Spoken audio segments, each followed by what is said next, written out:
Film ഗാരേജിന്റെ ഇന്നത്തെ cinema വാർത്തകളിലേക്ക് ഇവർക്കും സ്വാഗതം. കഴിഞ്ഞ വർഷത്തിലെ പണം വാരിയ മലയാളം സിനിമകളിൽ ഒന്നാണല്ലോ വർഷങ്ങൾക്ക് ശേഷം.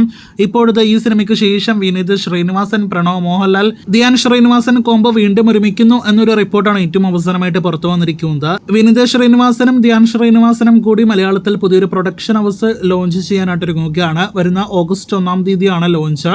ശ്രീനിവാസന്റെ പേരിലാണ് ആ പ്രൊഡക്ഷൻ ഹൗസ് എന്നാണ് പുറത്തുവരുന്ന വിവരം. ഇപ്പോഴത്തെ ആ പ്രൊഡക്ഷൻ കമ്പനിയുടെ ആദ്യ സിനിമയിൽ പ്രണവ് നായകനെ എത്തുന്നു എന്നാണ് വിവരം. സംവിധായകൻ വിനീത് ശ്രീനിവാസൻ തന്നെയാണോ എന്ന കാര്യത്തിൽ നിലവിൽ വ്യക്തതയില്ല. അപ്പോൾ ഈ വർഷം തിയേറ്ററുകളിലേക്ക് എത്താനിരിക്കുന്ന DS ഈറെ എന്ന സിനിമയ്ക്ക് ശേഷം പ്രണവിന്റെ അടുത്ത സിനിമ ഈ സിനിമയായിരിക്കും എന്നാണ് നാം മനസ്സിലാക്കുന്നത്. കാത്തിരിക്കാം സിനിമയുടെ ഒഫീഷ്യൽ പ്രഖ്യാപനത്തിനായിട്ട്. ഇതിനിടയിൽ നമ്മുടെ ലാലേട്ടിനെ കണ്ട് ധ്യാൻ ശ്രീനിവാസൻ ഒരു കഥ പറഞ്ഞിരിക്കുന്നു എന്നൊരു റിപ്പോർട്ടാണ് വന്നിരിക്കുന്നത്.